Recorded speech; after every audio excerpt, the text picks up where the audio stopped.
Wonderful, thank you. So good morning, everybody. Good morning, PSWs in Ontario. It is the Ontario PSW Association OPSWA Podcast, Friday podcast, and I am here today without our CEO and traditional podcast host, Miranda Romanowitz. She is doing another project today with another partner, and we'll be discussing that in the future, so just stay tuned. So for the PSW podcast today, I am solo, but I am not solo. I am here with a very special guest. Her name is Taryn. She's the executive director at the Regional Learning Center and at Nucleus Independent Living. Now, today's podcast is a little bit different. We're going to be focusing today's podcast on the continuing idea of the professionalization of the personal support worker in Ontario. And the Regional Learning Center plays an important role and will play an increasingly important role in the development and the delivery of PSW specialization programs. So, Taryn, thank you so much for joining me today. Of course. Thanks, Ian, for having us. Excellent. So, Taryn, what initially drew you to this work and to supporting PSWs? And Yeah, I think that's a great question. For me, like a lot of people who, get into healthcare, it started off with the desire to help others, I think. I've worked in community healthcare as an occupational therapist for a lot of years now across a lot of different roles. And in some of my roles, I worked with PSWs and I got to learn, about their role, and I met a lot of wonderful folks doing the work. And so it really came to me how important, but also often not discussed the work of PSWs is. So that was kind of how I got into doing this. oh, well, thank you. That's excellent. I think that is very true. I think PSWs, we've discovered that it's very much a unknown for a lot of people. It's an assumed rule, but there's a lot of reasons behind that we can get into after. So tell us about the Regional Learning Center. So the Regional Learning Center is a new concept for personal support workers, at least throughout the Ontario community, probably not for the people in the specific region, but as we expand its awareness across the province, tell us about the Regional Learning Center Sure. and what Happy, it does and happy, what does it serve. always happy to do our shameless self-promotion. So Go for it. read the party line. So we're a division of Nucleus Independent Living, and Nucleus actually provides care to folks living at home in the community, as well as supportive housing locations in Toronto, and also does centralized intake through their central registry program. And so the Regional Learning Center is a division of Nucleus and was actually started 2014 by the then Mississauga Halton Lynn. So now we know the Lynn as Ontario Health. But to address the gap in consistent education across community sectors. So at that time, there was a lot of education resources available for nurses or other regulated professionals, but for PSWs at the time, there wasn't really as much education available that focused on continuing education. Most folks were getting their education from their workplaces, and then each workplace might have its own education or its own consultants who would come in. So there wasn't necessarily consistency across the community sector specifically. So the Regional Learning Center was created to be a hub of education and focused learning for folks who are specifically working in the community. So it was initially established to establish some sort of standard within your community for the PSWs in your network, and it was available to everyone else. Awesome. And these programs, these are generally available. Are they online or in person for the most part? So we do both. It depends on the topic. And during the pandemic, obviously, a lot more things were online, but there's some things that just don't really translate as well. So if you think about like safe patient handling, it's so important to get in there, to be using the equipment, to be practicing the techniques, to be really using your own body and figuring out, is this going to work for me, or is there another technique that I want to use? I think it's also really helpful to be in person too, because a lot of times the staff who come like to network with each other and they say, oh, where do you work? Oh, how's that? So it can kind of be a nice informal opportunity to Sure. survey the workplace landscape, and also to learn from each other. Like we have folks who come and they've been a PSW for 20 or 30 or 40 years. So they have a lot of experience, and they are very generous to share that experience. So I think that can really add to the in-person. Yes, that concept of mentoring that I think is important. That ties into what with that a lot. Yeah, that's amazing.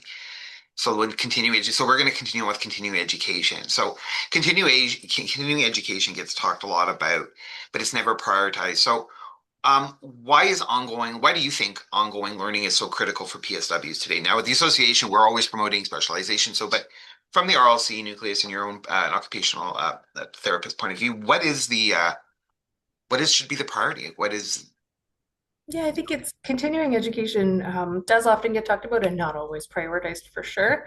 I think the bottom line, continuing education, when you do it right, and I think that's the key, really helps you keep yourself safe in your practice. So we know, what was considered maybe a best practice is going to change over time. So 15, 20 years ago, like if you take safe client mobility, you know, I've been talking to PSWs who have done this work for 20, 30 years. They'll tell you, they used to grab somebody under the armpit and then I'm going to grab them by their pants and give them a super wedgie and I'm going to lift them up, right? Yeah, that's That's how something. I'm going to mobilize you if you can't help me. And so we know that that hurts people. You're going to hurt your shoulders, you're going to hurt your back doing that. But for a long time, that was a pretty accepted practice. So keeping up with best practice, doing continuing education is going to help you keep yourself safe. It's going to help you keep your clients safe as well, keep you in the profession for longer. And I think it's always helpful to try and really set up those guidelines so that people understand that no matter what workplace you're in, no matter where you're doing the work, there are some things that you always need to be thinking about. Absolutely. And we're gonna I want to talk at the end of the conversation about BPGs, and we'll go into that For and sure. after Yeah, focus a bit more on our education. We're gonna go into the why and how this educates into the BPG. So for just sure. so that's awesome. So do you find that how does continue well, so in your opinion then, how does continuing education help PSWs feel more confident, safer, and valued? Do you find that has that been your experience with the Regional Learning Center and those who've completed your courses? Yeah, I think it's really interesting. So usually you see two outcomes. Sometimes people actually feel less confident because they know more. So we've had folks who come and take some of the education and they're like, wow, I didn't actually know all of those things about medication management, and I didn't actually realize what some of the risks are. So I now need to, really think about all this education and try and implement it. But for the most part, we do see people who feel more confident and more safer, in the work that they're doing. So that's the other piece. I think it's definitely beneficial when you have a plan for what you want to do with the information, right? So when I first started working, I ended up seeing a lot of clients who had dementia, just as an example, and a lot of behaviors related to dementia. And that wasn't something that I had a lot of knowledge in necessarily. So I knew as a professional, I need more information so that I can provide good care to people, and be working in a way that is evidence informed. So I went out and found some training. I took the gentle persuasive approaches GPA training to help me provide better care to my clients. So I think it's the same for PSWs. It's always better to come in, with an idea of what you want to get out of it, and that will help you feel more confident and safer. And really, I think the point of workplace education isn't to get more knowledge for the sake of knowledge, although I do love that, absolutely. But we want to get knowledge that you can turn into action so that you can use when you leave, because you're leaving the training and you're going back to work and you're seeing clients in their homes. So, how can you make changes? How can you make things better or safer? So Um, yeah, no, so I and I think think that's that's, great. One thing I want to draw attention to just something that you were saying just a moment ago about um, you were not confident, so you took it upon yourself to do training. Am I understanding that correctly? yeah, Now, absolutely. tell us a bit about your education. So your background is tell us a bit about that, and then I'm going somewhere with this. So I just wanted to ask. Okay, Okay. sure. Yeah, so I mean, I have an undergraduate degree in English and psychology, which are not at all related to healthcare. And while I was doing that, I wasn't a PSW, but I was more of a personal care. I provided personal care and respite to people with kids um, who had developmental disabilities. So I did that, and I really enjoyed that work. And so that made me kind of want to do a bit of a pivot. And so I looked around and I found occupational therapy. And at that time, it was a 2-year master's degree after your undergraduate. So I went to the University of Toronto and did that. And that was a wonderful education program. But I think there's so many different areas that you can work in. So it's just like if you're a nurse, if you're a labor and delivery nurse and someone asks you to do mental health nursing, you'd say, well, I don't know that much about that. I haven't worked in that area, right? Um, Exactly. so OT is kind of the same. Occupational therapists can do a lot of different things working from mental health to, there's a really broad range to community health, seating and mobility, injury prevention, activities of daily living. So there's a lot of different areas that we can work in. And when you get your education, you touch upon all those things. But then once you graduate, you end up in the setting that you'll be in. So, Like uh, anything. yeah, So when you were doing so we're seeing, and the reason I'm asking these questions about your journey, your academic journey, is we have a huge like not disparity, but a huge spectrum of people that are PSWs. And one thing we're really trying to encourage and make sure we get the message out there is that element that confidence comes from education and developing your professional capacity as a personal support worker. And a lot of PSWs enter the field. This is their very first, their first post-secondary experience. So they leave the post-secondary experience and they begin work. So speaking to this group of people that are brand new out there, that I think this is the group I think we should be looking at just for the benefit of this moment of the conversation. Um, Mhm. Building confidence. If you're not confident as a new graduate, like we all were when we newly graduated, and as a Yes. new graduate, see, I went to U of T too, so you leave university and you realize that you need more training, and you realize very quickly. And I think this is something that we're trying to do, and develop this concept to the personal support worker of you need to take ownership of your career, absolutely, and take advice from other professions like occupational therapists. I wasn't, for example, Taryn, you weren't confident in something, so you immediately went and educated yourself to figure out why I wasn't confident, what skills I needed to make to correct that, and that built up your confidence and increased your capacity as a professional. Absolutely. And I think it's also iterative. So you have to do it. You have to go back and you have to use those tools and be like, okay, that worked that time. That didn't work that time. And you have other resources as well as professional education. So you have your coworkers who are some very knowledgeable. You have your supervisors. People don't often read their policies and procedures. You're a new grad, you get your new job, you're like, yes, sign the paperwork, making money. And they're like, here's all these policies, read them and sign off. And you're like, yeah, yeah, yeah, looks good. Yeah, yeah. And then you go to, and then you're in somebody's home and they're like, oh, hey, can you flip my mattress or help me build a gazebo or put up Christmas lights? And you're like, I don't think so. But, Well, I can't. you know, so you No, have to know your policies. So I think no. Thank you. continuing education definitely. Thank you for bringing those examples up. I And appreciate those are all true it. examples that PSWs have told me in classes of things that people have asked them to do. Potato farming. I've Potatoes. heard that one. So yeah, our which is the reason why we really want to stress professional and know your practice because thank you Yeah, for know your limit, play within it, right? Know your exactly. scope, know what you're supposed to be doing, know what the care plan is, because if you don't have that knowledge, people will always ask you to do things, and they're not asking you to do things from a negative way, but they need somebody to help, and you're there, so they're going to No, ask you. That's but you're right. But there will be negativity if you're perceived if there's a perceived ignorance in healthcare, there is an element of negativity associated for not knowing, even if you're not expected to know. So it's we do eat our own. So but being knowledgeable is really important. yeah, and I think it helps you advocate and Of course, yeah. not just the knowledge, but then you also, and it's interesting because when we first started developing our courses quite a while ago, Yeah. now in 12 2014. years, yeah, I suddenly Yeah, realized. our focus was on giving people the knowledge. And what we quickly heard from people was we have some of the knowledge already, but we don't actually feel comfortable using the knowledge. So when I talk to PSW, sometimes they say, well, I know about this or that. I know about body mechanics or whatever. But when I'm in the client's home and they're saying, hey, can you, just pick my mom up off the floor, or can you do this, or can you do that? They said, I have a hard time saying no, or I have a hard time having those difficult conversations. And so that's a really inherent part of professionalism, is that comfort to speak up and advocate professionally for yourself and say that's not something I'm able to do. We'd love to help. I have to chat with my supervisor, or even better, we can do X or Y, but I'm not able to, pick your mom up off the floor.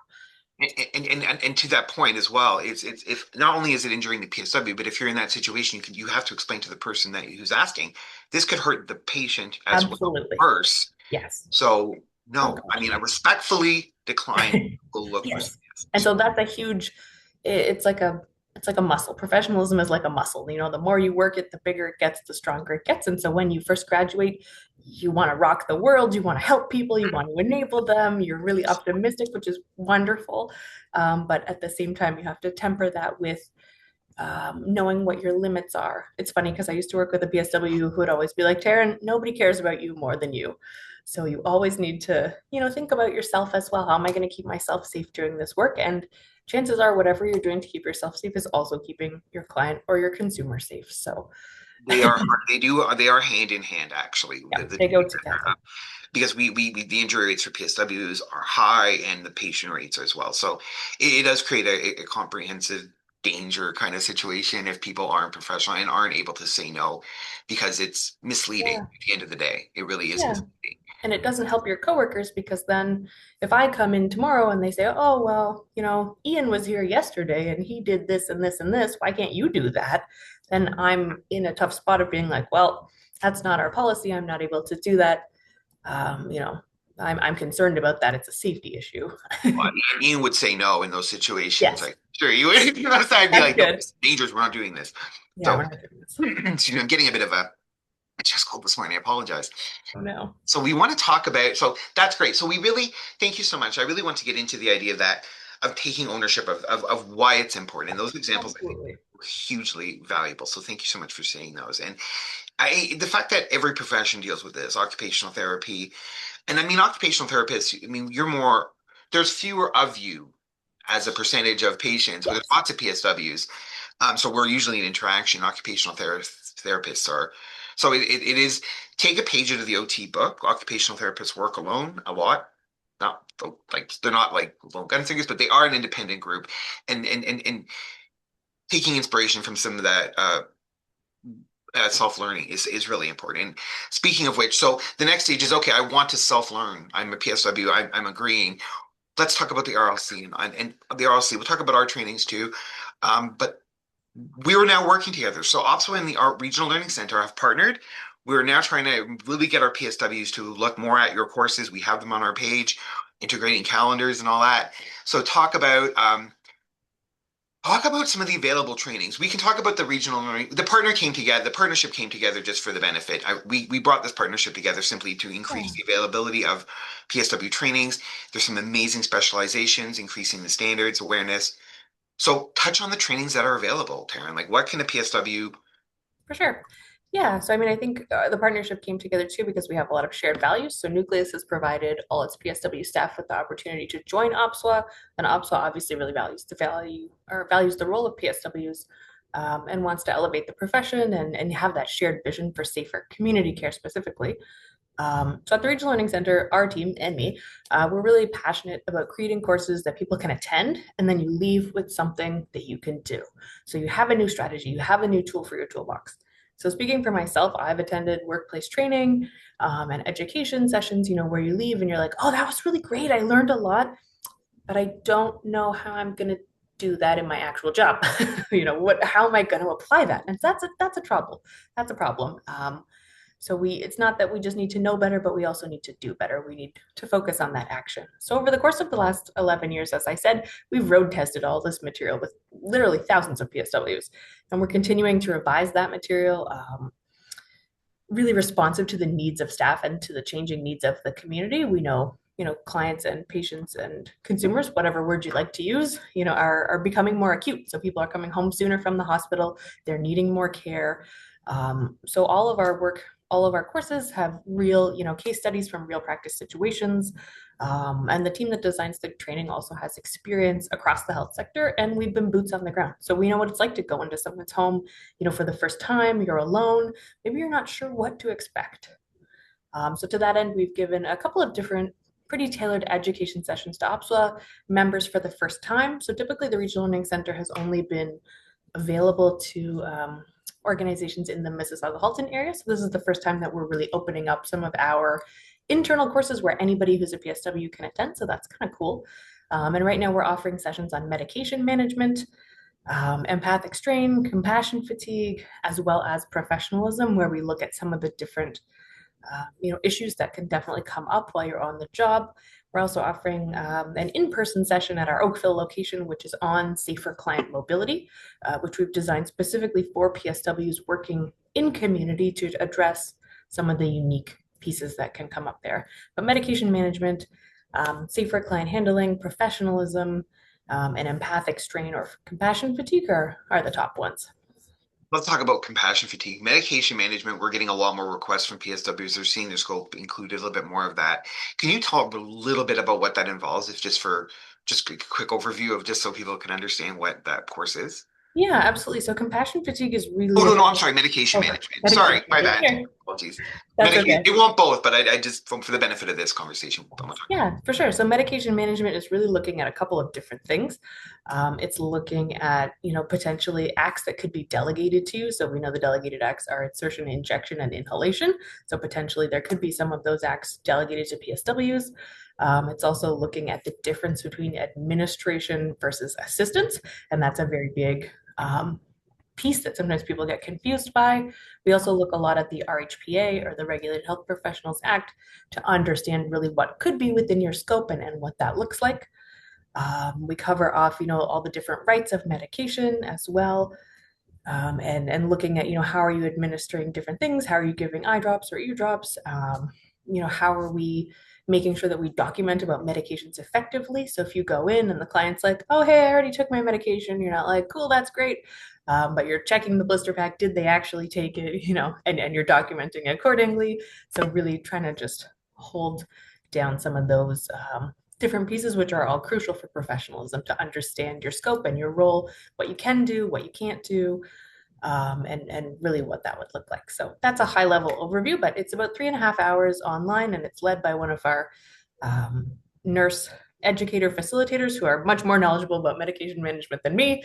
Me too. That's why I'm asking about it because I don't know about medication management, and it's a question that we as PSWs that where we've always been told, you don't go below the skin. I mean, you can hand Right. someone this, but there's limits, and in certain parts of Canada, you can't even apply a lotion onto the skin of a person in your care. Whereas here, we're discussing, for example, so like looking at the injection element of that course, that teaches a PSW like a standard safe injective practice that is transferable because there's always confusion about transferability of skill sets when it comes to delegation, but just curious about that. Yeah, so we're not teaching people safe injection, and they'll get a certificate of completion. So we're not certifying them because that's sort of hard to do in Yeah, 3 hours necessarily. But we're really trying to help people understand the foundational concepts. So if you think about it as kind of a triangle or a pyramid, you have like the legislation that tells you, Regulated Health Professions Act, you can do routine acts of daily living. So those would be like insertion, injection, and inhalation. So for example, if somebody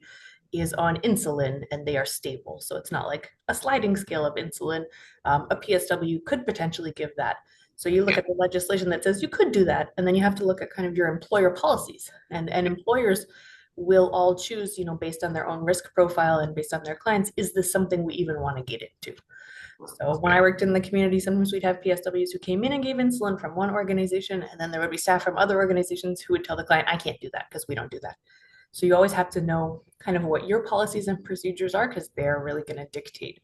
And I know lots of PSWs have more than one job. So if you're working across, different sectors, you need to know the policies of all the organizations that you work for. And that's always good too if you're doing job interviews, to ask employers, hey, what's your policy about what delegated acts could I be doing?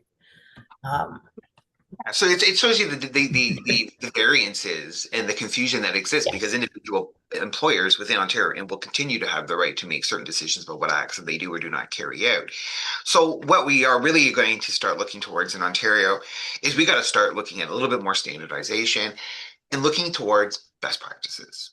Yeah, So and thinking about guidelines, guidelines, because yeah, yes. so the role of the association would more so be guidelines, and then standards would come from HESPA-COA, and standards and guidelines, there's always a difference. So So with let's a talk about that. Let's get that out of the way. So HESCAPOA sets standards. So HESCAPOA, for those who are new to this, is going to be the provincial regulator for personal support workers and all sorts of other professions, but they're starting with the PSW. Um, so they're the ones that are going to be setting the provincial standards that will be enforced. So if you're a PSW and you violated a standard and you're reported, that standard is reported, and the HESCAPOA uses corresponding mechanisms to determine action or verification or certification withdrawal. Um, but best practice guidelines. What are our best practice guidelines?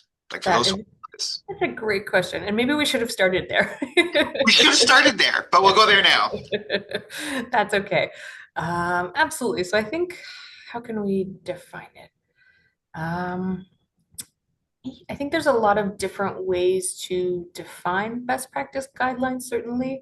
And I think you really want to think that best practice guidelines are kind of coming together of three things. So you're coming together with research evidence that's going to tell us, hey, this is the safest way to move and handle somebody. You're also adding in your experience, so your lived experience as a PSW. What have you seen that works on the job? What have you seen that doesn't work? And then you're also adding in the perspective of your client or your consumer, what to be providing that client-centered care. So it's really trying to balance what we know from research and from education, and then also, what we know from our experience and, what we are hearing from our clients to kind of come up with a blend where we can be giving the safest, most effective care possible. And we know that what we're doing has been proven to work and has a high degree of success and safety. So that's really a long answer to a short question, and there's lots of different kind of definitions of what is a best practice.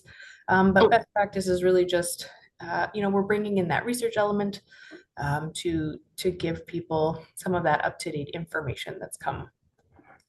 and which is why best practice, which is why guidelines are so important. So for the benefit, like for our conversation, so guidelines exist if you have doubt in what you're doing, if you're not sure, if you have questions. So this is why you need to start developing these guidelines.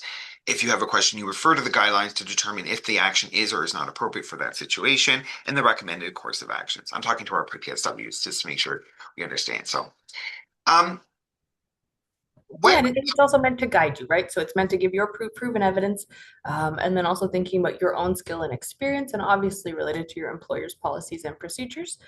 So when in doubt, always go back to your supervisor, but this can give you a really nice base knowledge of these are the things that we know from proven evidence that have been shown to, to help people provide care in a safer way. Perfect. That's great. And that's exactly what we need as a profession, because you can see with this discussion with all the different standards that exist, it could be confusing. So Yeah, and looking, there's, sorry, so, go ahead. oh no, I was going to say, um, how do initiatives, sorry, looking ahead, what excites, oh, sorry, what initiatives like BPGs and continuing education help move how do initiatives like best practices move the entire profession as a whole forward, in your opinion? I butchered that question. I really, That's okay. Um, yeah, that's a good question. I think initiatives like BPGs and continuing education help move the profession forward because I think best practice guidelines as a whole and continuing education bring targeted and important relevant information that people can use to their work. When we start to set guidelines or we start to think about the ways that we provide care, or the ways that we're hoping to provide care, we want people to be getting that higher quality experience. And again, so again, if you're somebody who has two or three different jobs, you may be hearing, two or three different ways to do something. And so to think about, can we get some guidelines on kind of what's the basic way that we do want to be doing that thing? I think too, it brings more attention as well. So now more than ever, there's a focus on the work that PSWs are doing in Ontario and across Canada. Um, well, I think that, so anything, and that ties into the next part I was going to ask. So looking ahead, what do you think excites you most about the future of PSW education and professional development? Yeah, and I'm a nerd, so I get excited by like research and like lots of different things like that. And I think there's a lot of organizations that are doing really wonderful work and are actually focusing specifically on personal support workers and people providing care and thinking about professional development. And that was harder to find maybe 15 or 20 years ago, just from my looking around, thinking about things for Ontario. I think about VHA, so the work that Emily King and her team are doing. They're a research team with the home care organization VHA, and they're doing some exceptional research around PSWs and professionalism. And we've referenced some of that in our guidelines. I think long term care has the Center for Learning and Research and Innovation, so CLRI, and they have some great education for PSWs working in long term care. So, I mean, really, for me, I would like the Regional Learning Center to someday be that similar resource for the community to grow and be doing more research. So, that's exciting to me. And to have PSWs in the community have that as a resource. I think so too. I think you're right. No, I see LRI's excellent. They do a lot of work with the personal support worker trying to define it. And Dr. King as well. Yes, we've worked with her before. I mean, Yeah, and so I think I'm excited for the possibility to shine a spotlight on community healthcare because there's a lot of resources for long-term care. There's a lot of resources for hospital. Even when, we were looking for resources on like IPAC and infection prevention and control, all the videos of hand washing are in the hospital. They're all in long-term care. Everything. There's Yeah. nothing that's like, hey, you're driving to somebody's house or you're taking the bus. Like, where are you donning and doffing your gown? Are you doing it in the hallway? Are you doing it in your car? Like, so I think there's a lot of nuance that gets missed. And There is. I've since seen videos. So people have made videos for that, which is awesome. But Oh yeah, I remember the COVID. There was a lot of that question with home care. People are like, we don't know what we're doing, you know what we're doing, yeah, because and no one did at that time. everything Nobody you're did. showing So us is a hospital, and you've got the hand sanitizer beside the patient's door, and so you're doing that, and then you're going in, and you've got all the PPE, and that's the process. But I don't think there's always something people don't see themselves reflected in that I think you're right. necessarily. So I'm excited to shine that spotlight on community and all the great work that goes on very quietly, every day in people's homes. Likewise, and I think that's one thing that, and that's the culture we're trying to build is the concept, and that we still are trying to get our head. This is a big one. The idea that PSW is a professional workforce. Yeah. I think this is the issue that we need research on it. Like trying to figure out this workforce, this nebulous workforce, and putting up that and raise and elevating that standard, and making sure they have resources to from which to grow for. So closing and call to action. So for PSWs listening today, where can they go to learn more about BPGs and upcoming RLC and OPSWA courses? Yeah, and I think maybe we can put some of the links in the chat after we're done. But they can visit the OPSWA website. So obviously the professional development section has all of our regional learning center courses that are open to OPSWA folks and really to Yes, anybody who wants to register. They can visit the regional learning center website or the Nucleus independent living website. And yeah, we can put all those in the chat for folks if they want to explore. I will make sure it's in the chat. I'm running solo today, so I don't know if our team Totally. is in there. So if someone is on the chat and can help us with those links, that would be hugely appreciated. But for those interested, yes, so definitely visit the Regional Learning Center. So they have a number of courses on there. They have a nice calendar function. You just sign up for the courses, and they really are. We really are trying to promote this Yeah, and professionalism for sure. So exactly. And all the courses that are available for people will be labeled as OPSWA because we have some other courses that aren't unfortunately available right now. They're only for our community partners. So I'd probably say it's even better just to go to the OPSWA website and then they can find the courses that we've put up for you. But you're obviously also welcome to wander around on our website and see what we're up to. absolutely. Have a look at what the work they do. So for the OPSWA, for those looking at the OPSWA page, it's going to be located under professional development. Our page is doing some updates today, so might be a little quirky because we're updating some of the RLC courses and things. But have a look at the webpage. We have a calendar function. There's lots of different courses. RLC offers, for those who are interested in the focus, I draw attention to the medication management course. There was the professionalism course. And one quickly, before we end, we're usually about half an hour. The compassion course, can you tell me a little bit about that? Passion. Yeah, so compassion fatigue is really providing care for people who are helping. So oftentimes, if you're working in a helping profession, that can take a real toll on your own mental health, on your own strain. So it's really trying to give people techniques, to evaluate their own mental health and as well to keep yourself,